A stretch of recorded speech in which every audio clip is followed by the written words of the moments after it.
Hello, guys, and welcome back to the Splash Pad Podcast.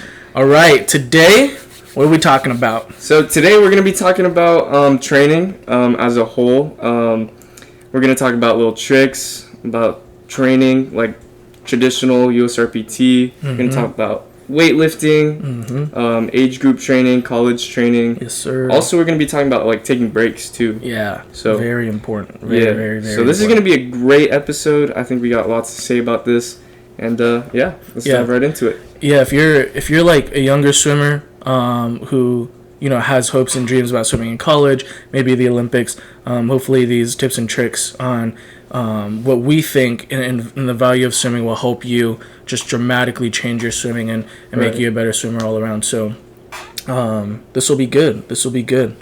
Let's get started with age group training, right? Yeah. Let's get started with those younger kids, probably 10 and under, 12 and under, starting, maybe people who just started club, maybe people who just are starting to get into swimming and maybe struggling a little bit with where to start, what they should focus on. Because when you get into swimming, there's so much. There's so much that you just need to focus on: your pull, your kick, your stroke, your technique, the turns, everything. So I think as an age grouper, as a younger swimmer, you should be focusing on your stroke mechanics, your technique. Because once you get into the higher groups, the senior groups, and you're actually training and getting faster, if you don't have a good stroke, it's going to be tough. It is. It's going to be tough. You need to fundamentally, be there in order to, hit those harder sets. And because once you get into the higher, yardage, if your stroke starts to fall apart, if you're not thinking about your stroke and how it should feel, how it should look, it's just going to fall apart, and your training's just not going to be as useful, not useful, as productive as it could be. Right. Your stroke needs to be sound in order to hit those harder sets, right? Because as you fatigue and your stroke starts to fall apart, that's just when it's no longer a productive set. Right. You know what I mean? Yeah, I know that firsthand when I was younger. Yeah. But I definitely know that. Definitely focusing on those smaller portions of, how my catch should be. Should I get that high elbow, right? If you're a mid-distance swimmer, how should I, be more narrow? How can I have my stroke more effective through the resistance of the water? And then for any stroke, breaststroke, the mechanics of just that timing is so crucial. And just at every stroke, it just you need to have a sound, solid, fundamentally good stroke before you start implementing and building in that strength and that speed and that resistance that makes swimmers so powerful. Right. For sprinters and distance swimmers, truly. Yeah. You look at, before you look at sprinters and they could be linebackers, dude. They're just massive guys. Yeah. And distance swimmers used to be just scrawny. But NCs, you could look at someone and you'd be like, oh yeah, that guy's a sprinter. Nope, that guy's a mile sprinter. Yeah. Everybody's just massive now. But in order to build into that, you gotta have a sound stroke. You gotta be there fundamentally. Yeah.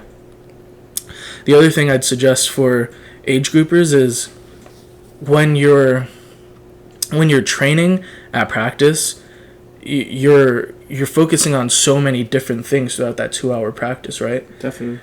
But you also need to put in that after practice work, right? You think of really any sport, basketball, soccer, football. When you go to practice, what are you working on? You're working on team strategies, right? Working on basketball, you're working on inbounding plays, you're working on your offense, you're working on your defense, but you don't really have a lot of time to work on your shot, work on your free throws, work on your dribbling, right? It's the same thing for swimming. When in practices, you're going to be focusing on a lot of things, building your endurance. You're going to do some stroke and technique. You're going to work on building your kick, building, everything, but you need to work on it after practice. You need to work on the small things, work on your underwater kicks, working on your turns, working on that start. You need to start putting in more work after practices, before practices, because that's what's going to make you a stronger and better swimmer. Right. Definitely.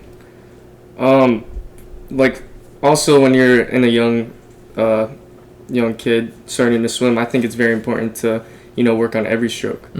Not just one stroke that you like. And I know it's tough. Like, when I was younger, I didn't like doing butterfly or backstroke that much, but it's just, if you work on it, like, you'll get better at every stroke. We always say that. But when you're younger, it's just, I think it's very important to swim every stroke. Oh yeah, so. I think too many people get tied down with, I'm a butterfly, or I'm a breaststroke, or I'm a freestyler and I hate breaststroke, I can't do it, blah blah blah. We'll work on it. Yeah, definitely. Right? Like, if you say you're bad at it, what are you gonna go through the next 10 years being, I'm just bad at it. I'm not gonna do it. Can't do it. No, you gotta work on it. You gotta get yourself better at it. And not only will you become, better at that stroke, but it'll also help on all your other strokes. I mean, all the strokes are really tied together in your feel for the water and the stroke mechanics. I mean, the butterfly pulls so, close to the freestyle pull. That's why you see a lot of freestyle butterflyers, right? Yeah. Same thing with backstroke. That rotation is so similar in freestyle. That's why you see a lot of freestyle and backstrokers. And so a lot of those stroke mechanics will help. And if you're a butterflyer, right, work on your freestyle. Your freestyle, if that gets better, your butterfly is going to get better. Definitely. If you're a backstroker, work on your freestyle. It goes hand in hand. It really does. Yeah, definitely. Yeah, good stuff. Let's go into senior training. Yeah. Senior training, those who are 12 to 16, 17, 18. 17, 18, we'll kind of talk about in its own separate category as they're, training for moving into college, thinking about being an NCAA D1 swimmer, D2 swimmer, maybe even thinking about the Olympics. But this is more for those who have a sound fundamentally good stroke, and now they're starting to build in that strength and that endurance and that resistance training. So 12 to, I really want to say 16-ish.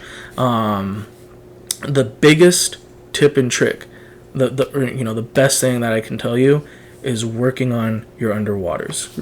Right. I mean, they call it the fifth stroke for a reason. Right. Especially if you're a short course swimmer, right? If you're, because that's what we swim in college, right? At NCs, you don't swim long course. And for short course, your underwaters are so important. You look at any event now, and everybody's pretty much at least going halfway, but almost to the 15-meter marker every time. Right. You look at top swimmers in the world. Caleb Dressel has some of the best underwaters into that breakout. Ryan Hoffer, who just won NCs, I mean, he hits the 15 marker pretty much every single lap, even in the 100. Right. So underwaters are so important. I mean, they've made so many rules on trying to restrict how well you can be with underwaters. So many teams are trying to figure out ways to be better underwater. The Ryan Lochte rule, how, when you're swimming freestyle, you push off on your back and you do your underwater kicks on your back because it's stronger. Do you know why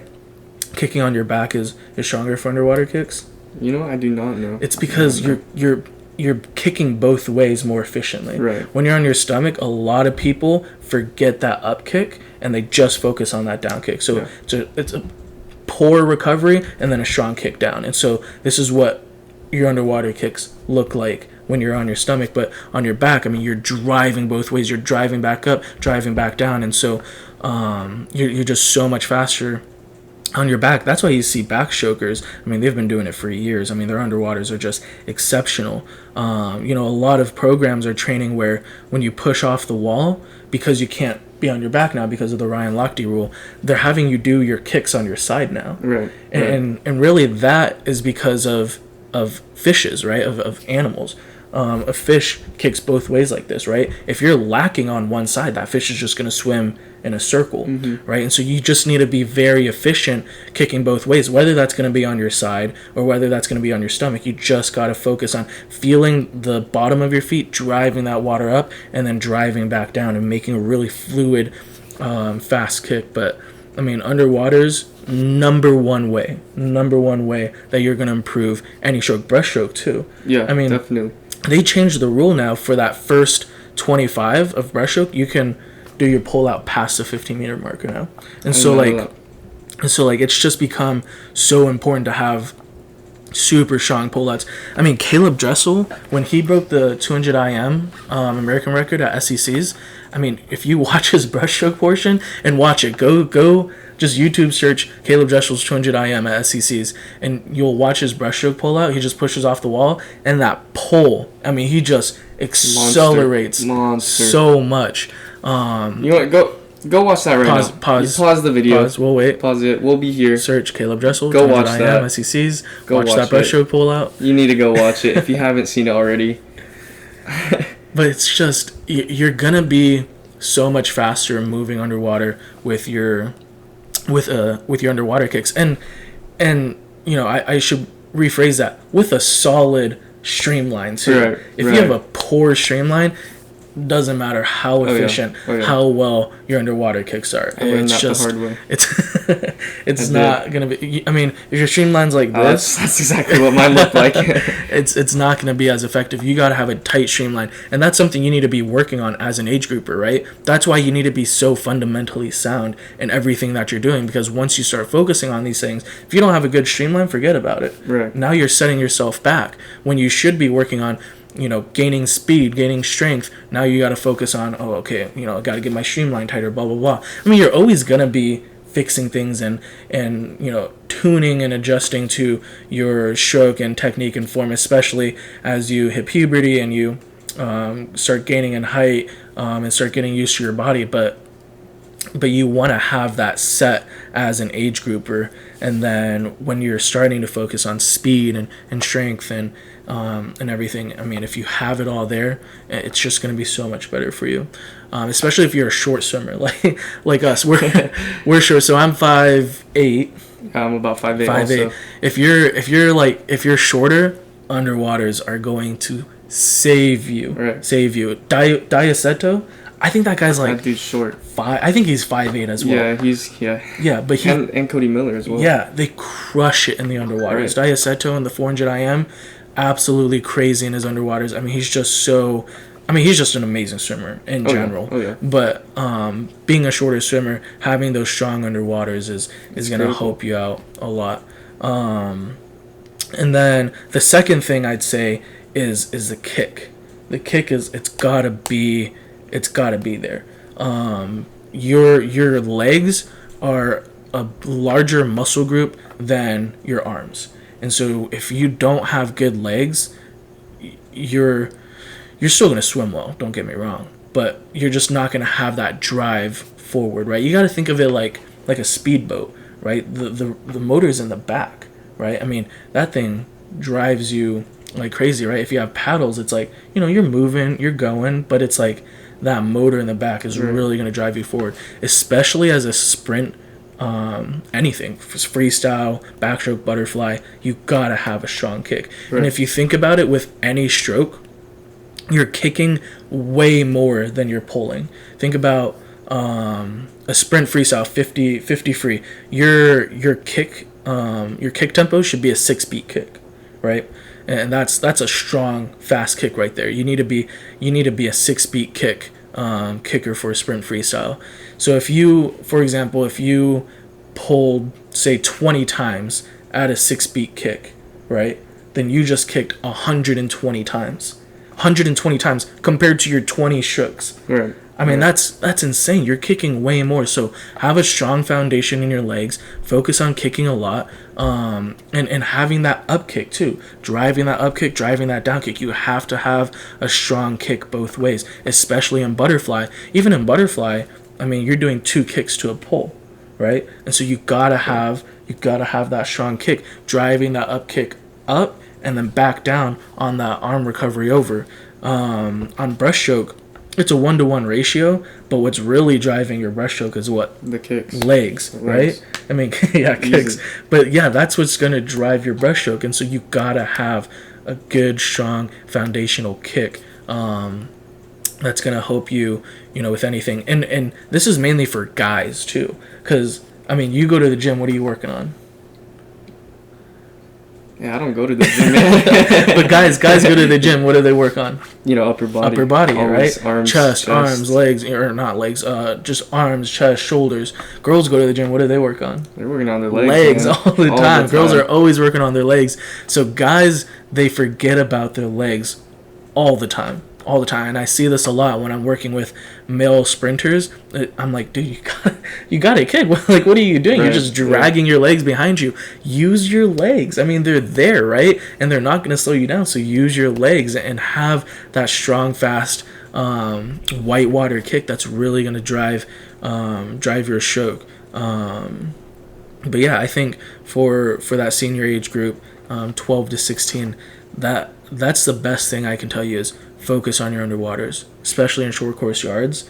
Underwaters, everybody's at least going halfway. Right. And so if you can, at practice, if you can just focus, okay, let me get 4 kicks off this wall, right? 2 weeks down the road, it's okay, let's get 5 kicks off this wall. 2 weeks down the road, okay, let's get 6 kicks off these walls, right? If you can just slowly break that down at practices, no matter what set, like if you're doing 10 100s on 120, like that's a great set to really focus on those underwaters. If you're doing 4 400s on, I don't know, whatever interval, like that's still a great set to focus on those underwaters. And that's another thing too. If you're not doing that during practices, you gotta do it after practice. You gotta focus on those small things after practice as well. And you gotta put in that work. I mean, our swimming and other sports, it's not much different. But people think it's so different because we're in water, we're not on land. But training's gotta really like be the same. I mean, we're really not. We're athletes, right? We're not much different from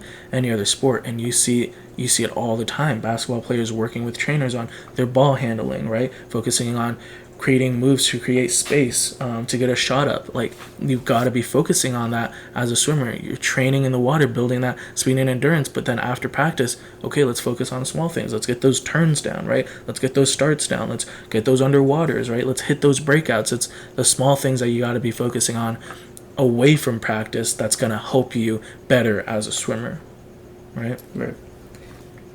What's next? What do we got?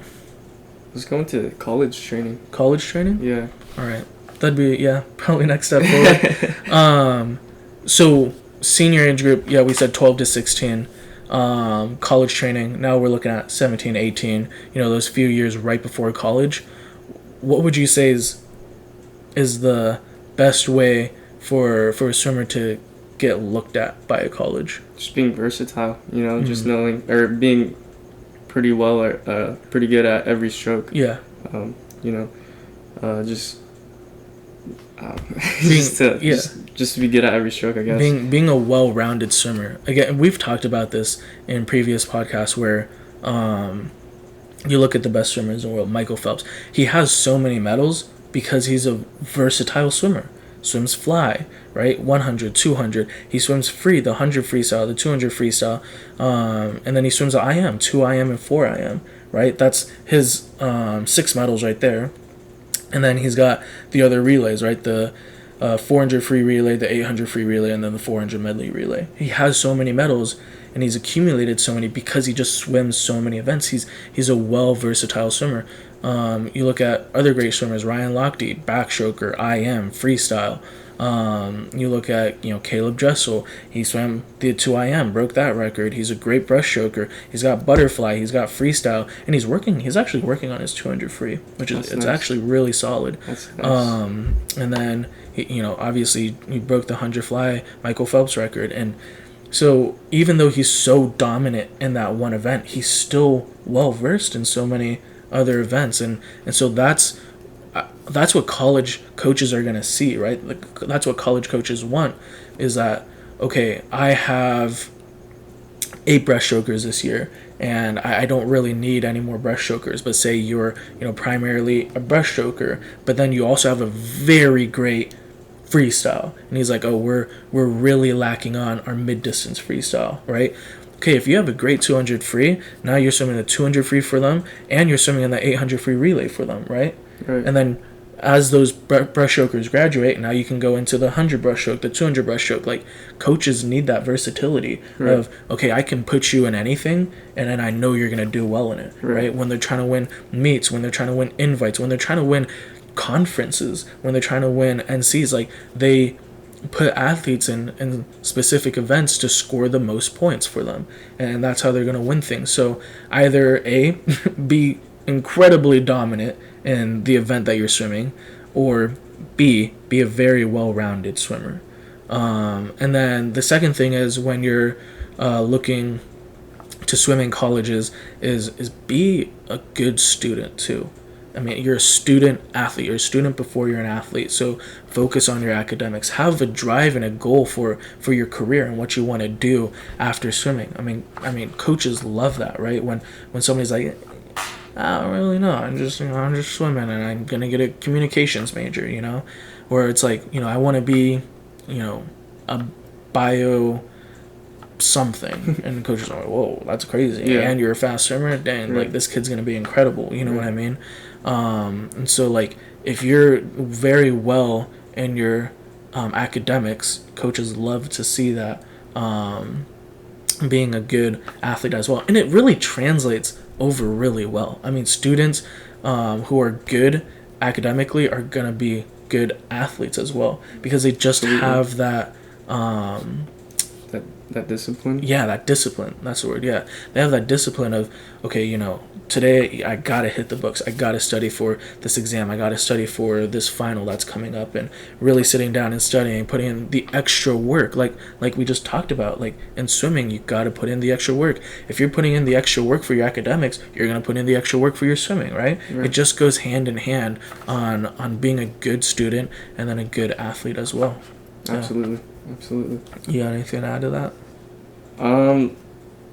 To be a student athlete, or Well, just college training. just college training in general. Just like being flexible, honestly. Just be willing to swim like whatever your coaches need to be, whatever your coaches are gonna put you in, But yeah, being a great student as well. That's always the best thing. Coaches always look at grades. Honestly, they do. Mm-hmm. They look at grades as much as they look at your swimming. Absolutely. Right? They're not gonna take a guy that's lacking in grades, but he's like a little better than a guy that's a little worse, but he's also a great student as well. Though. Yep. That's absolutely true. I think another thing is being a great team player. Right. Because in club, it's kind of hard to have that team camaraderie. I mean, it's club, right? So everybody's going to junior nationals or going to different meets and stuff like that. So it's hard to do that. But if you can be a great team player, I mean, in college swimmers will talk about this all the time, is they'll be roommates with their swimmers after college. They just form great relationships, and in college swimming, you're going to every meet together. Right. You're going to every dual meet, every travel meet, every invite. You're going to conference, you're going to end season. You gotta be cheering each other on. Right. And it really becomes a team sport in college. Right? And so coaches love to see that, somebody who's cheering on their teammates, somebody who cares about their teammates. You gotta be a great team player,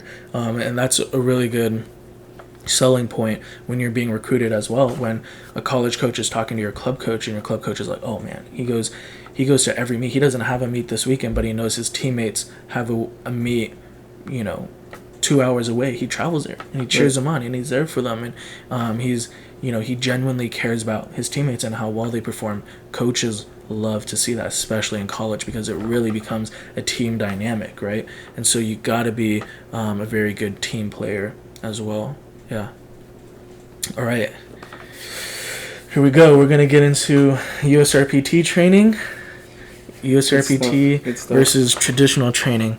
You and I, we've had multiple, I think this is our biggest, controversial, biggest conversations we've had together. Mm-hmm. It's I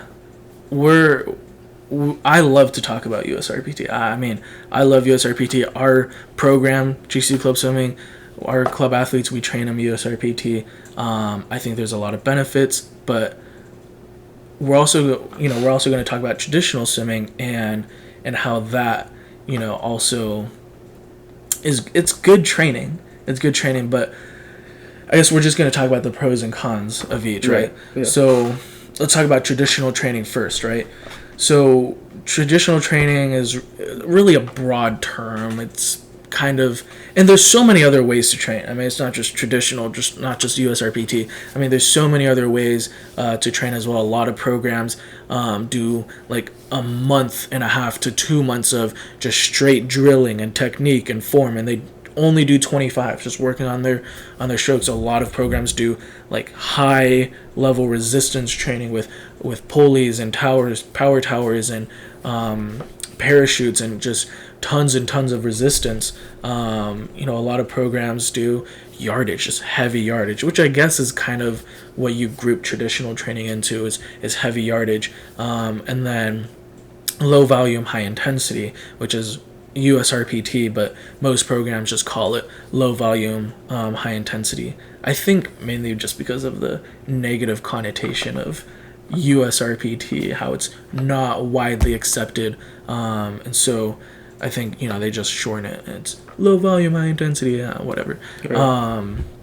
But yeah, there's so many ways to train, but really traditional training, I think was like not popularized, but a lot of people see what Michael Phelps did with his training, and that guy swam thousands and thousands and thousands of yards and is a top athlete in the world, and so they're like, oh, traditional training, that's it, just pumping out yardage, and just swimming super heavy, high volume, high yardage, and then lower intensity, but now there's a new guy, Michael Andrews, who we're incredibly biased about. Adidas, we love. Yeah. We're an Adidas gang, Adidas family for sure. And so that when he signed with Adidas, we're like, oh man, we gotta love this guy. That's our guy right there.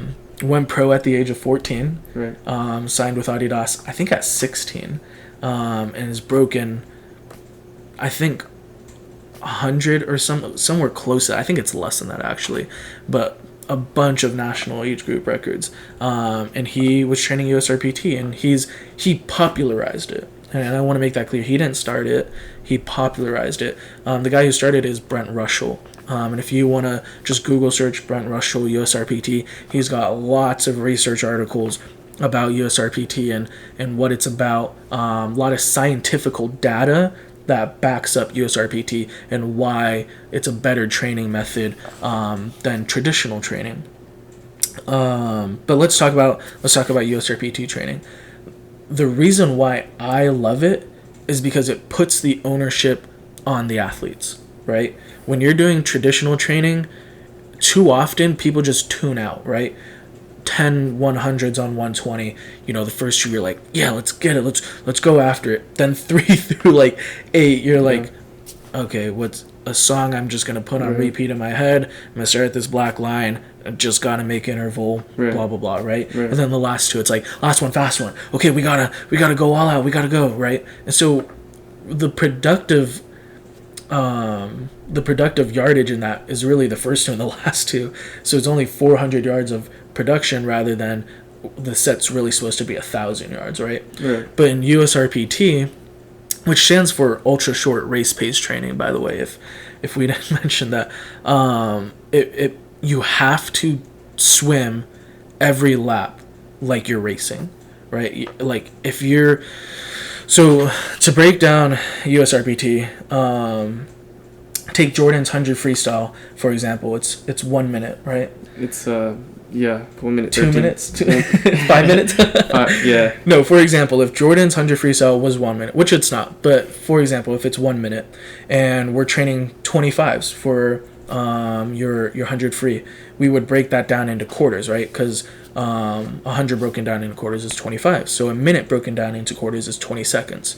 So that's your target time, is you have to swim each 25 with a target time of 20, and then you just add 15 seconds for your interval. So you'd be swimming it on 35. So the set would look like 30 25s on 35 with a target time of 20, right? And so if you swim that first lap and you make it sub 20, say 19, whatever, then you keep going, right?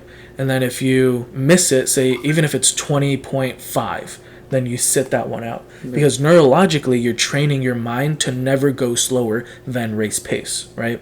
And so you sit that one out, and then you get in on the next one, and then you have to hit that target time every time, right? And if a minute is like, I mean, what's another easy number? Let's do 50, right? What's a quarter of 50? I don't even know.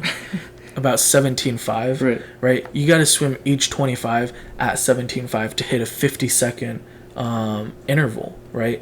And so if you can swim, say, out of that set, the 30 25s, if you can swim 10 of them sub 17.5, right? How much is 100?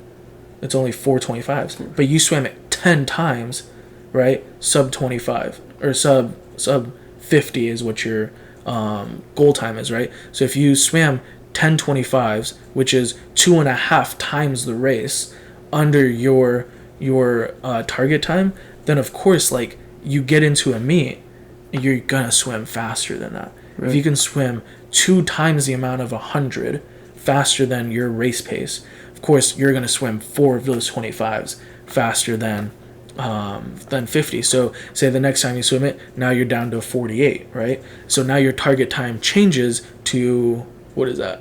24, 12. Now it changes. Whoa, is it 12? Hold up, did I do my math wrong? I think you did. You said 20 seconds for a minute.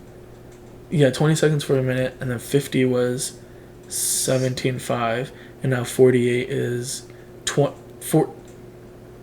Wait, no, it is 12 seconds.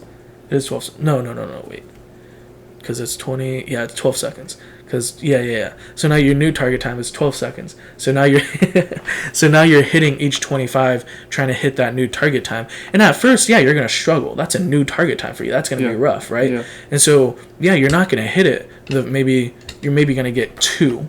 You know, your first 2 or your first one, and then you miss a few, and then maybe you get a little bit of rest, and then you hit that last one.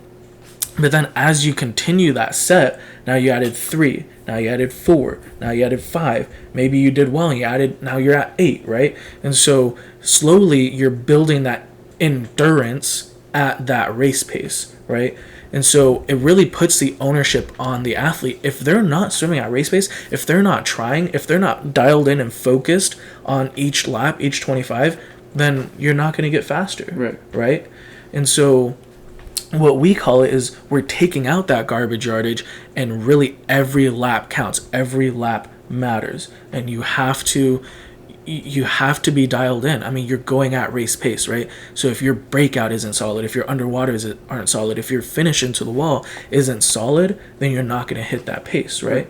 But in traditional swimming, it's like, oh, I just have to make 100 on 120. If you're swimming 50 seconds for your 100, you're gonna make that pretty easily, and you're gonna get about 20 seconds of rest, 25 seconds of rest, maybe, you know. And so some people are gonna sandbag it, right? And they're gonna be like, oh, you know, I just gotta make interval on this one, and they swim a 110 100, and it's like, well, your pace is 50 at race pace, so it's like, how is that productive for you? So I think it really puts the ownership on the athlete to train hard at practice. I think a misconception about USRPT is that you definitely lose your endurance, which I don't think is true. I don't think it's true at all. If you think about it, because USRPT is training event specific, right? While traditional training is like, oh, we're just going to swim heavy yardage, we're going to mix in some free, some drill, some kick, some pull, some blah, blah, blah, maybe some other strokes, maybe whatever, right? It's too broad, right? You're focusing on too many things, but USRPT, you're focusing on a specific event, right? So if we're saying the 100 free and you're doing, your set is 20 50s, right? If you make even half of that, 10, then you just swam 500 yards of a 100 free, right? And so you just swam 5 times your event distance, right? And so if you do that set, say 3 times, now you just swam 1,500 yards of training for a 100-yard distance. And so I don't think you really lose that endurance, right? I mean, you just swam 1,500 yards at a high intensity of your target time of, say, your 100 frees of 50. You just swam that 1,500 yards for a 100-yard event. So I don't really think you're losing the endurance there. And we talked to Madison. She was on her podcast last week. You know, she said, yeah, I feel like I'm losing my endurance while doing USRPT after her first year with us. She's about to join our third year now. She's like, yeah, I feel like you lose your endurance, which is funny that she says that, because her 100 back is a 102. She swam a 104 at nationals, right? Her 200 back, I think her best time was a 226, 228, and she swam a 224 at nationals. So her distance events were getting faster than her sprint events. Same thing in her 4IM over her 2IM. Her 4IM, I think she improved around 10 seconds. Rather, her 2IM, I think she went slower by like 3 or 4 seconds, somewhere around there. And so she was actually getting faster in her distance events than she was in her shorter events. And so it's like funny that people say that, oh, you lose your endurance, we're not going to do USRPT, blah, blah, blah, blah, blah. Well, you got to put it into perspective. You're training for a specific event, right? Even for a 50, if you hit, say, 1025s again, you swim 250 yards for a 50-yard event. Right. You do that set 3 times, you swam 750 yards for a 50-yard event. I mean, it's kind of, I see why people say you lose your endurance, but at the same time, you put it into perspective that you're training specifically for a race, and it's like, I don't think you're losing endurance there. You know what I mean? Right. So we've been talking about, shorter distances like 50s and 100s. So yeah. What about people that are long distance, like 500 swimmers, 1,000 mile swimmers? What about those guys? Does USRPT still work for those guys? Absolutely. So, I think the bulk of it, people see, oh, you're just swimming 25s and 50s on repeat. Like, how are you going to get better, faster for distance swimmers? Well, for, say, if you're a 500 swimmer, you're going to be swimming a quarter of that, which is, a quarter of that, which is 125. So you're going to be swimming repeats of 125 on your target time. If you're 500 free, say 5 minutes, then your target time is going to be 120. So you got to swim a 125 on 120, which is your target time. But then the interval, you add 20 seconds to that. Right. So then your interval is 140, your target time is 120, and you're swimming repeat 125s, right? Nice. Yeah. And so even if you make, say, 8 of them, you just swam 1,000 yards at a 500-yard event. And again, if you do that set 3 times, then you just swam 3,000 yards for a 500-yard event.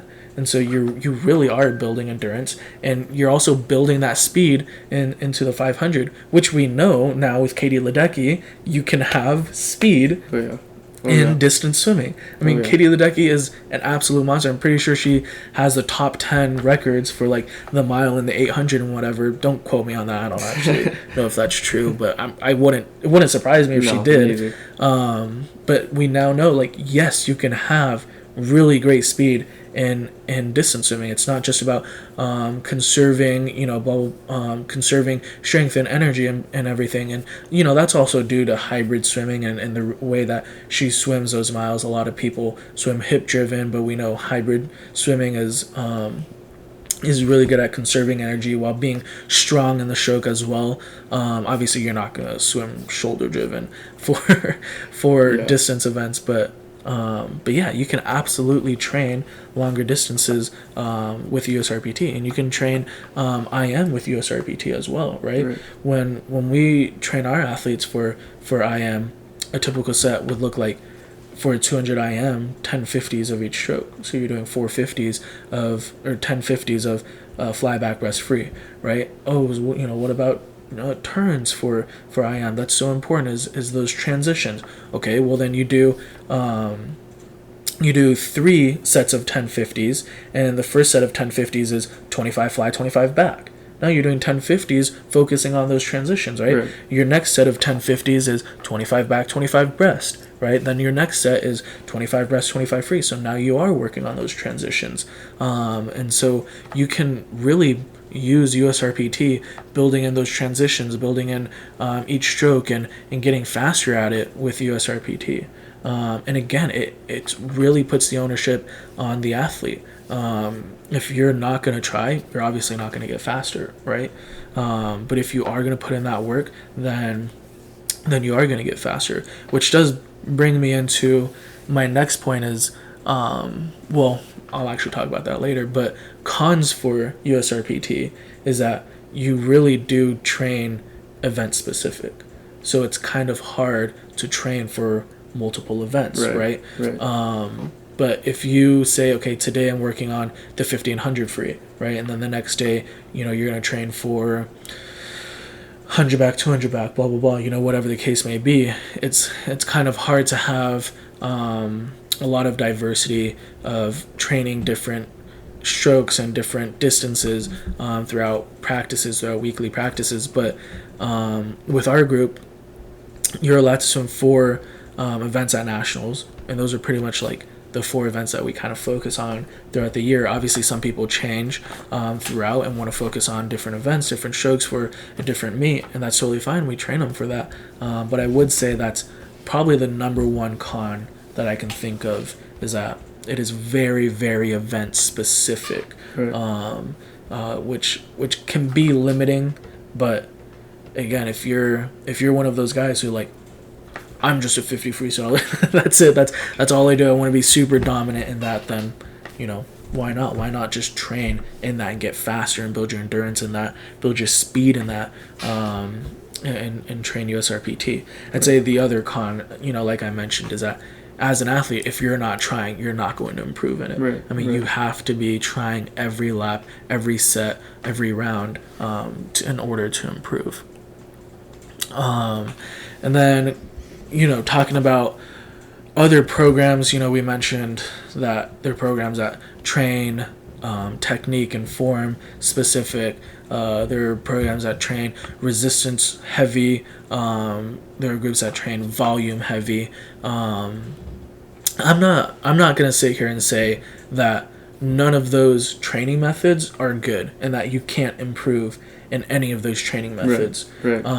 I'm just saying that for my program and what we're trying to do with our program, USRPT is the best way to train them. We don't have a lot of athletes that stay with us the 4 years throughout their college tenure, which is fine, right? Because we want them to focus on their career and focus on things past swimming. And so we only train short course yards, which is great with USRPT.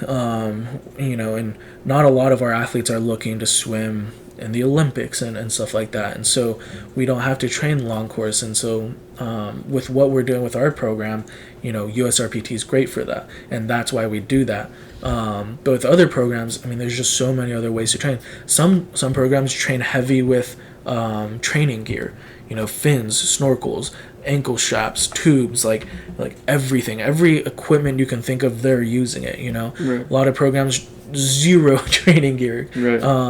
And so the number one thing, and if you're looking at colleges and you're talking to coaches and you want to swim for their program, the number one thing is you have to buy into their program. Definitely. You have to talk about the coach. You have to talk about with the coach what their training is. And if you can buy into that, if you can be like, okay, I see what you guys are doing and I can see how that's going to make me improve and I want to work on that and do that, then you're going to get faster. The number one example I have is Caleb Dressel. We talk about him a lot, but UF, University of Florida, they're not known for being a sprint group. They're not at all known for being a sprint group. They are distance heavy in the 400 IM and distance events. But Caleb Dressel, we know him as a sprinter. But he talked with Troy. Troy's a coach over there. And when he was being recruited, Troy was like laying out, okay, here's what we're going to do with you. Here's a timeline. Here's how we're going to make you faster. And he bought into that. And now he's one of the most dominant swimmers in the world currently, right? Right. And so that's the number one thing is if you can't buy into the program, don't swim for it. You're not going to improve. You're not going to do well, right? So if you can't buy into USRPT training, then don't swim for a program that does USRPT training. Right. Now, if you're somebody who gets super bored with traditional swimming 8 to 10,000 yards, just staring at a black line, and just not, focusing on your swimming and tuning out. If you hate that, then switch it up. Find a program that maybe does USRPT training. Maybe find a program that does more resistance training, more gear training and stuff like that. Right? Mix it up. Sometimes it's good to go from club that trains one way to a college program that trains another way. Sometimes it's good to have that change in your training. Not all the time, but sometimes it is, especially if you're like, oh man, this is so boring. I don't know if I can do this the next 4 years. Right. Then switch up that training, right? If you're somebody who's like, okay, I've trained this way, I love it, I need this, then find a program that trains that way. But that's the number one way you're going to get faster. Right. That's clip this right now. This is the number one way you're going to get faster is buying into a program. Buying into a coach that's going to lay out the way he's going to train you, how he's going to make you faster, and buying into it and working hard at that day in and day out. That is the number one way above everything else is you have to buy in to the program and what they're doing. Yeah. Anything you want to add? Yeah, so we talk a lot about USRPT and traditional.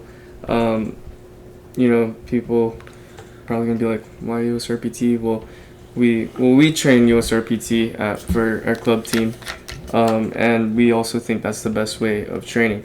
But everybody's also different, right? So everybody, might not get better with USRPT, and they might get better with gear-driven practices and stuff like that. So you also want to find like what type of training that you like, and that will go a long way. Yeah. That'll help you for sure. Because if you're not getting faster with traditional and like that's the only way that you've swam, then you're just not gonna get better. You gotta find what other training methods there are. Mm-hmm. Yeah, we've had plenty of people join our program and they're like, I don't like USRPT, and they quit, and that's totally fine, and that's just how we're gonna train with the group that we have and the way that the club programs run. We find this to be the best way to train the athletes, right? But yeah, if you're not bought into it, like we said, it's just not going to be productive for you. Right. So that's the number one thing. When it really shouldn't be about the school, right? It shouldn't be, I want to swim for Texas, I want to swim for Stanford, I want to swim for Cal, blah blah blah. If they're training a way that you don't like, if you're, oh man, I don't know about that, are you sure that's going to make me faster? Then don't. Find a program. There's so many other really great, amazing programs out there that may train the way you like, and they may have a program and that should really be the number one thing that you're looking at in a college is, do they have the career that I want to go into, right? Do they have the academics that I want? Do they have the program that I want? Academically, do they have what I want to do for the rest of my life, right? I think too many people get caught up in the next 4 years, but I mean, if you're swimming in college, really that's the next 4 years, right? Unless you're like, okay, Olympic aspirations, that's my goal, that's what I want to do.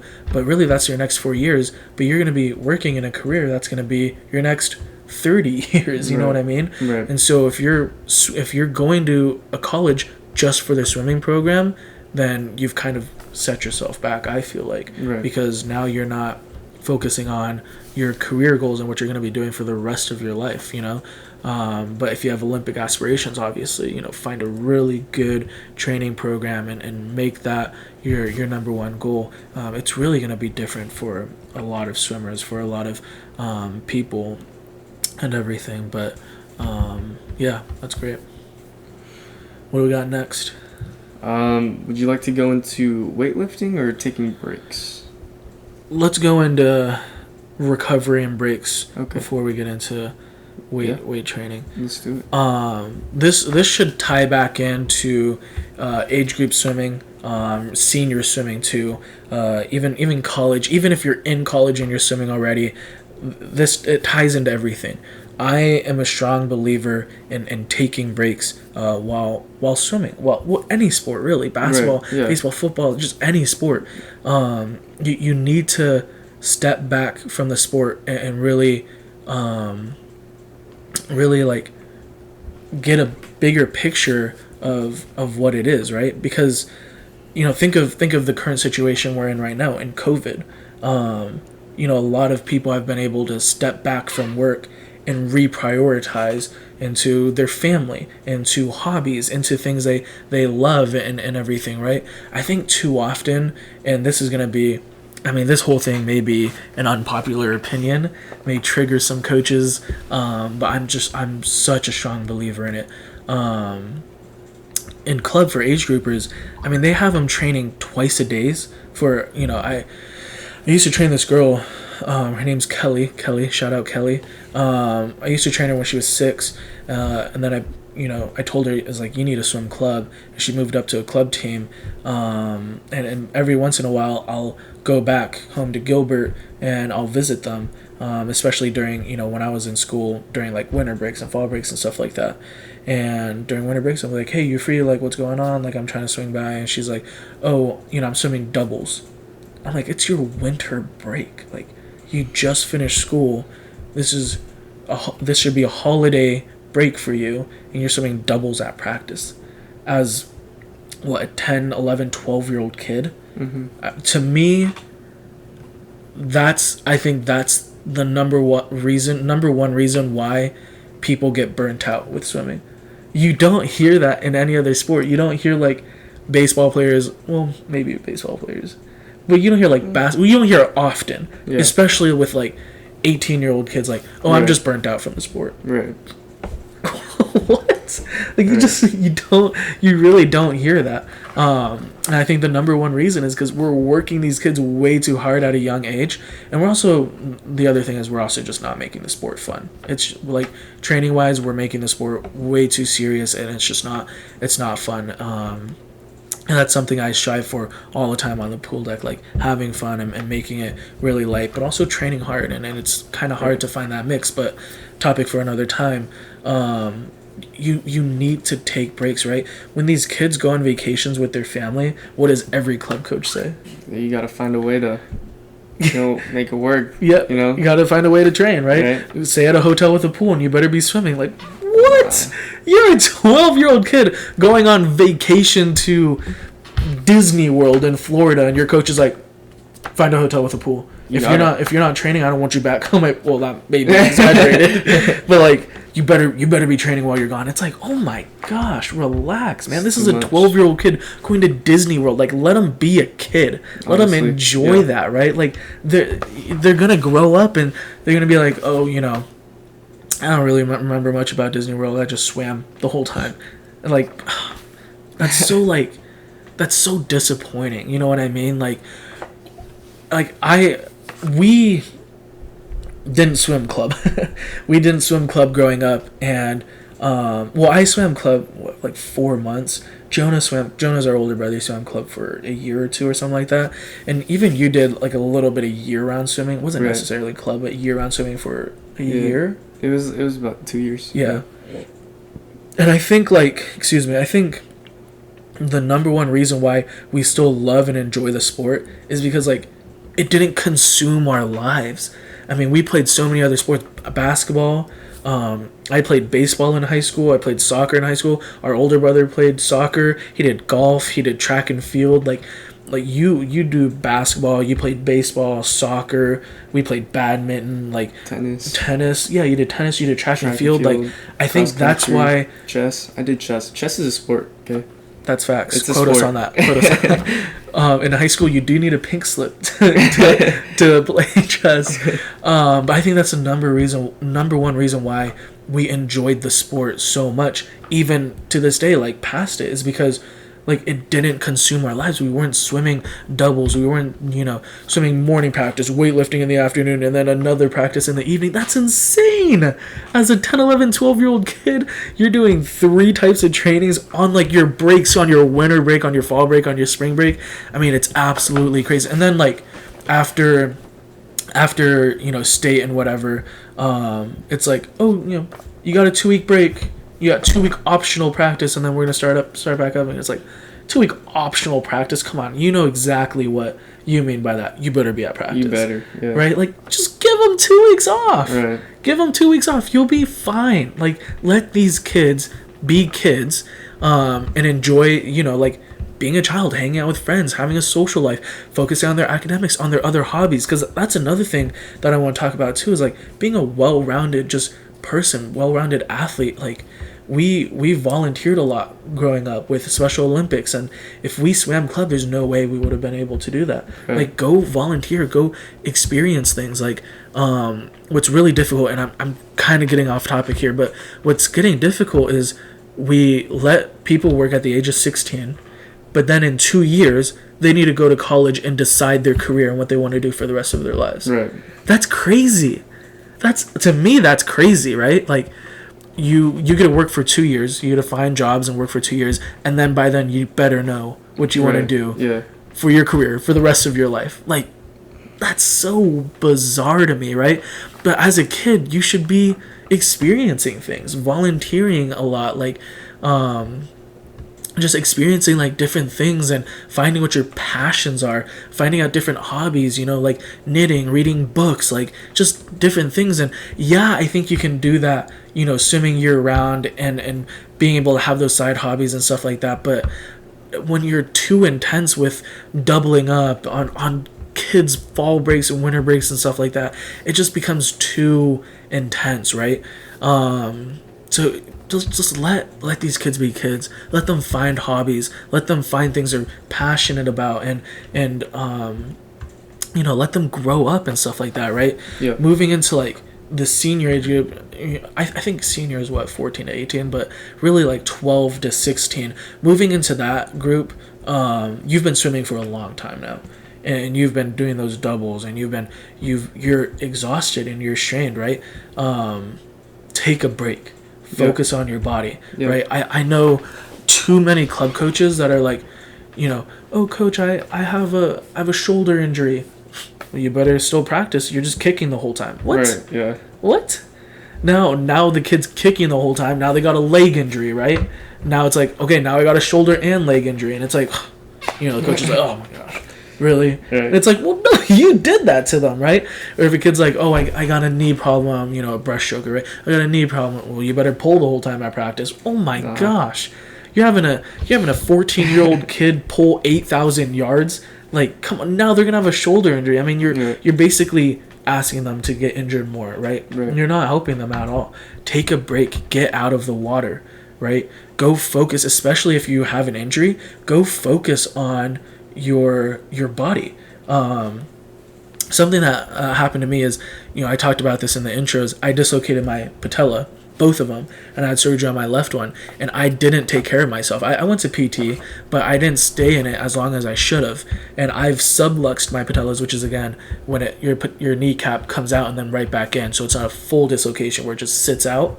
It goes out and then sucks right back in. It still hurts. Oh yeah. A lot. Oh yeah. But I just never took care of my injuries, right? And so I missed a bunch of soccer seasons doing that.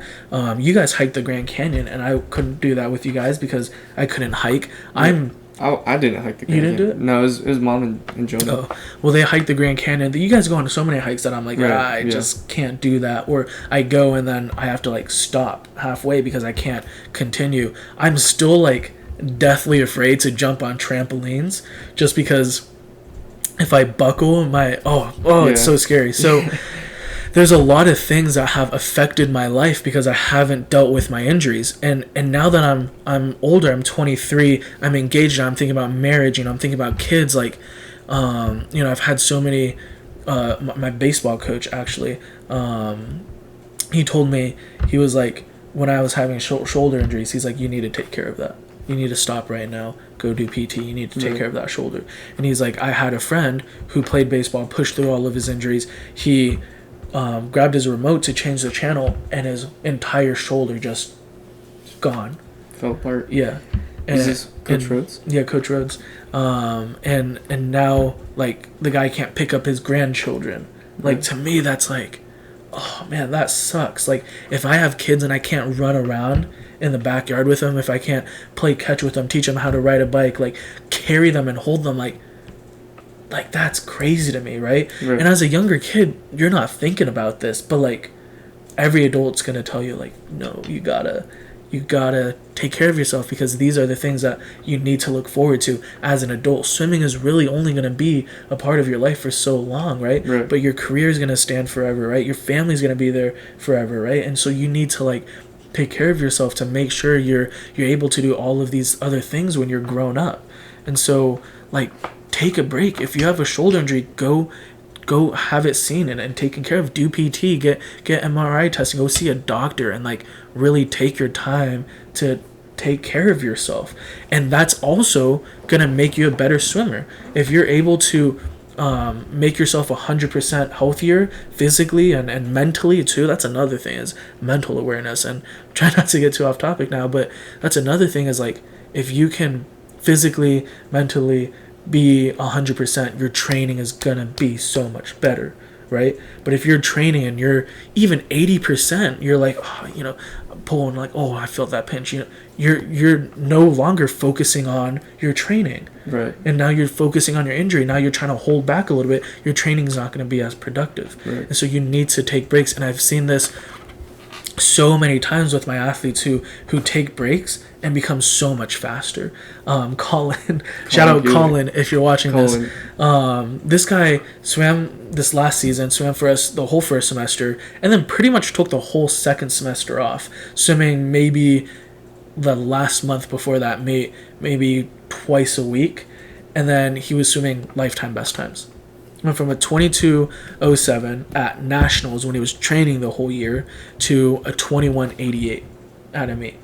Like, just got faster training twice a week for hour practices. But he just took a break. Like, he knew, when we had long discussions about it, like, he knew, he's like, mentally I'm just not there. Like, I swimming is just not a top priority for me right now, and I just can't be in the water training right now. I need to reprioritize, take a step back, focus on myself, make sure I'm mentally healthy, make sure I'm physically healthy before I can get back in the water and train. And he did that, and he got faster. Antonio, I know you're watching this. You watched the first episode.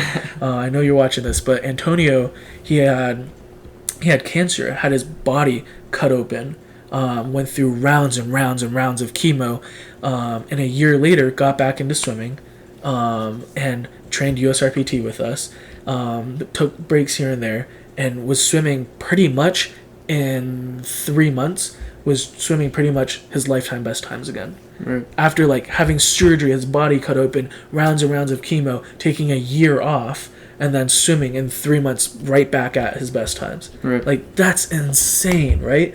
Like, take care of yourself. Like, go make sure your injuries are taken care of. Make sure your body's 100% healthy. And also, just, even as a senior swimmer, like, make sure you're being social, hanging out with people. Like, high school's gonna fly by, and you're gonna be like, oh man, I wish I would have done this. Wish I would have gone to a football game and experienced that. Wish I would have blah blah blah. Right? Yeah, like, joined a club. Yeah, done something.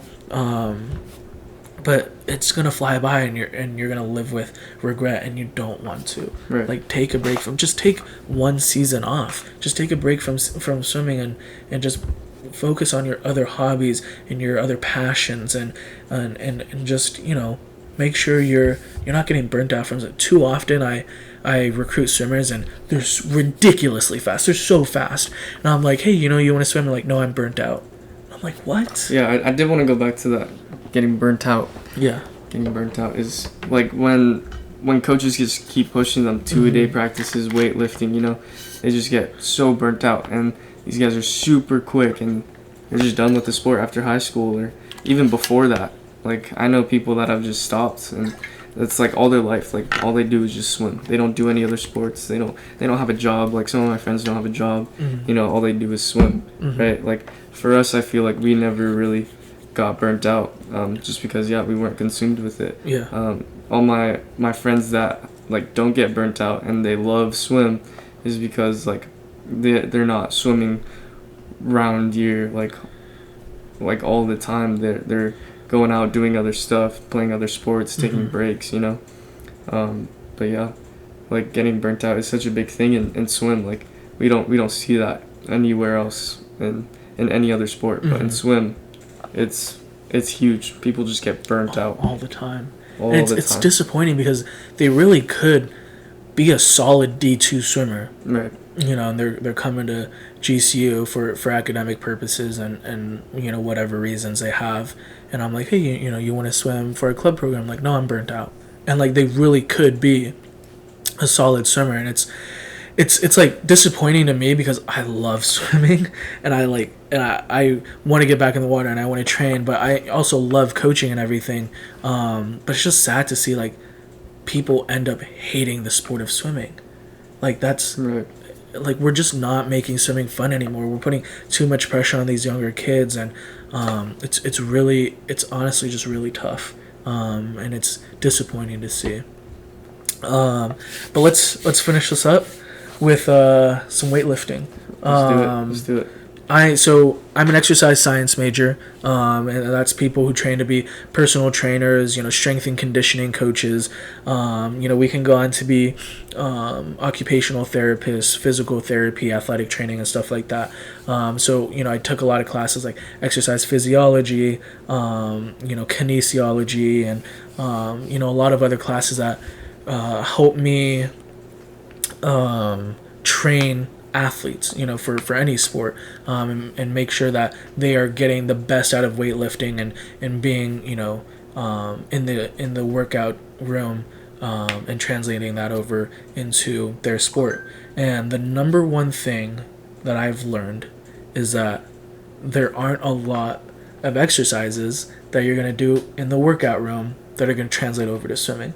So I'm actually, even though I'm an exercise science major, I'm actually not a huge advocate for weightlifting for swimmers, at least, and because there's just not a lot that's going to translate over. Right now, doing power towers, right, buckets or whatever you call them, pulleys, those resistance bands that you tie to your waist belt, or your waist, and parachutes, any drag suits and stuff like that is going to be more beneficial because you're training in the water with that resistance, building that strength, building that endurance, training your muscles. That's going to be more beneficial than really anything you're going to do in the water, or in the workout room, right? And so a lot of college programs that have their athletes train in the gym focus on legs, on that vertical leap, because of pushing off the walls for your turns and then getting off the blocks quick, which I think there is a correlation for that. So if you are going to train anything, train your vertical leap, squats, jumping, and stuff like that. That has a correlation with pushing off the walls for turns and then getting off the blocks quick. I mean, Caleb Dressel's another great example of that. But at the same time, doing squats, you're vertical, right? But pushing off for a streamline in swimming, you're horizontal. And so there's not much of a correlation there. And so I'm not the biggest advocate for it. But if you are going to do any sort of dryland work, just do functional body movements, right? Just body weight movements, push-ups, sit-ups, or actually, I'm going to talk about that. Don't do sit-ups. Dips, lunges, side lunges, front lunges. Front lunges are huge for being explosive off the block. Regular body weight squats for those pushes off the wall and streamline, and stuff like that. But you don't need to get too crazy where, you're deadlifting 300 pounds. I mean, that just doesn't translate over into swimming. Really, not a lot of things you do in the gym really translate over into functional movements as athletes. Right. But if the number one thing we know is you have to have a strong core as a swimmer, right? Everybody knows that swimmers have like nice abs, like strong core and stuff like that, right? Right. But I too often I see coaches having their kids like do sit-ups, and it's like the functional movement of a sit-up is you're laying and you're getting up like this, right? Where in the sport of swimming do you do that? Oh, your dives, for sure. Freestyle, you do that all the time. The only part you see that in is like the flip turn. Yeah, right. But we do like 100 sit-ups for just one flip turn, and that flip turn you hardly have any resistance, right? So you don't need to have this functional movement as a swimmer, right?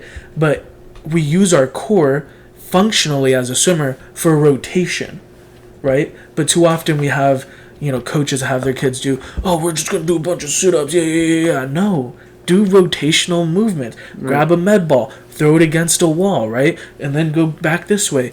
Grab a resistance band, attach it to a wall or a pole or something, and then hold it out in front of you. And you get that anti-rotation while you're trying to resist that pull of you going back that way. Do planks, right? Because isometrically it holds your core to be stronger. Do Russian twists, like do more core exercises than just a sit-up. I mean, it's just not gonna benefit you. Most of our core activation is in this rotation, and so you gotta be training that rotation when you're doing core exercises. Another thing is your lower abs, right? Do a lot of those leg lifts, a lot of flutter kicks, maybe even some scissor kicks and stuff like that. Russian twists are a great one, but you gotta train your core to be functional for the movement you're doing, right? And if you're not doing this movement a lot in swimming, then what's the point in training that? You don't swim freestyle like this. It just doesn't make sense. You only do a flip turn for that in that movement. So you need to, when you're swimming, you have a lot of rotational movement. And so grab a med ball and, pull, hold it up. And then as you pull down, rotate over. And you're getting that rotation. You're also working on that pull. Like, think about what you're doing in your stroke and try to find an exercise that applies to that. And it's called functional movements, right? If you're not, then what you're doing in the gym is really pointless, right? For breaststrokers, a lot of them do, a lot of bench press, but the pull is this way. The resistance isn't this way. The resistance is this way. And so doing a bench press with the resistance going that way really doesn't benefit you, right? And so find back exercises where you're pulling here, right? You don't need to have a big strong pecs for breaststroke. You gotta have that strong back really for any stroke, freestyle, backstroke, butterfly, breaststroke. You gotta have a strong back. So do a lot of back exercises, a lot of lat pull downs. That's gonna help with fly. That's gonna help with freestyle. That's gonna help with backstroke too. A lot of lat pull downs and stuff like that. But the number one thing that I think you can do on the land, on land in the weight room and stuff like that, is plyometrics. Plyometrics builds power, right? Box jumps, right? And stuff like that, landing and then jumping and all that other stuff. That's going to build power. And a lot of programs are adopting into plyometrics, but that's really the number one thing that you can do in the weight room on land that's going to translate over into swimming because of that explosiveness off the blocks, that explosiveness off the turns. You really want to have generating a lot of power, and plyometrics are huge for that. So research plyometrics, research what that is, find exercises that translate over into swimming. There's really good box jumps where you're a staggered stance or a split stance and you're jumping up and you're having that really nice power. So plyometrics are huge.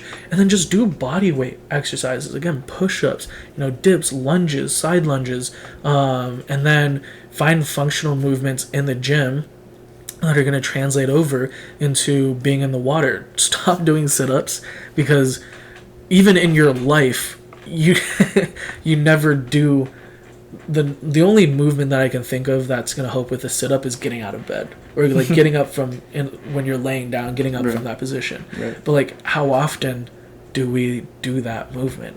It's like twice a day when you get up out of bed or you're on the couch and you get up, like that's it, right? Right. So stop doing sit-ups. Find functional core movements that are actually going to translate over into being, everyday stuff, activities, and then also being an athlete. And then plyometrics and body weight exercises. You don't need to be super heavy and super crazy in the gym. Just find movements that translate over into what you're doing in the water, and that's really going to benefit you the most, the absolute most. Yeah. Awesome. Anything you want to add? Me, I'm not a big weightlifter. I used to, lift some weights, here and there. Mm-hmm. Me, I never really did a lot of research. I kind of just went in the gym and just, You just listened to whatever I tell you to do. Yeah, honestly, I did. But, I think it gave me a big, I wasn't gaining any muscle, like, as you guys can tell. Like, I'm not a big guy. But it did give me, sort of like a confidence booster. Yeah. I came into the next season being like, I was working out this whole year. Mm-hmm. Like, I'm ready to get in the water and, start training. But, yeah. That's another thing too, is when you are lifting, say like lat pull downs, don't lift heavy. Don't go 150 pounds for 10 reps, right? If you're thinking about what you're doing this exercise for, you're doing it for a butterfly pull, right? And so you don't just do 10 strokes of butterfly for an event. You're doing probably around 20.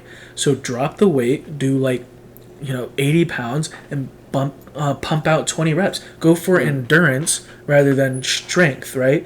Because when you start lifting heavy, that's when you build hypertrophy, which is your muscles getting bigger, right? And so what ends up happening, especially at younger ages, when 14 to 16, when you're doing that, your stroke changes. When you're getting too big, your stroke changes, and being in the water is going to be different, and you're not going to get faster. So if you're somebody who goes to the gym and you lift a lot and you're like, oh, I'm not getting faster, that's probably why, is your body's changing, therefore you're going to be changing in the water. That's why resistance training, like in the water, pulleys, power towers, buckets, whatever, parachutes and those resistance cords, those stretch cords, like those are going to be the best for you, because you're training for that in the water as you're functionally moving and you're building that strength and that power.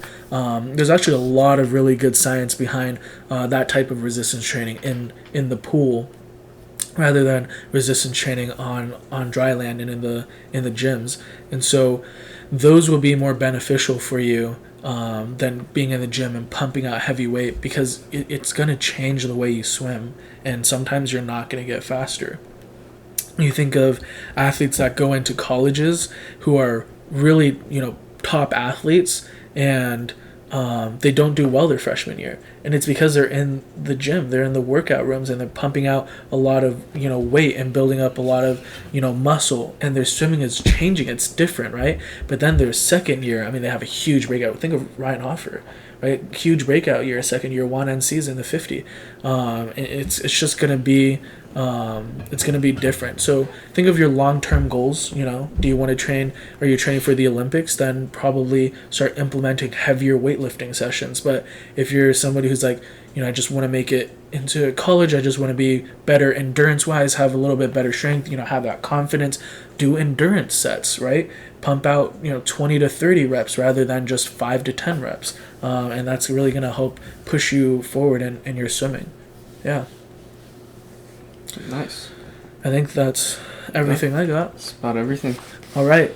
Well, I hope you guys enjoyed this. I hope you guys found it helpful and beneficial. If you guys have any other questions for us, please put it in the comments. We'd love to help you guys out and clarify anything or answer any questions that you guys might have. We'd really love to help you guys with that. As always, like and subscribe. We got more videos coming out. We got a lot of good stuff. We're still adjusting everything, and these videos are gonna get better, and we're gonna we got a lot of good stuff coming up for you guys. All right. Yeah. Sweet. Awesome, guys. Thank you. I'll see you guys later.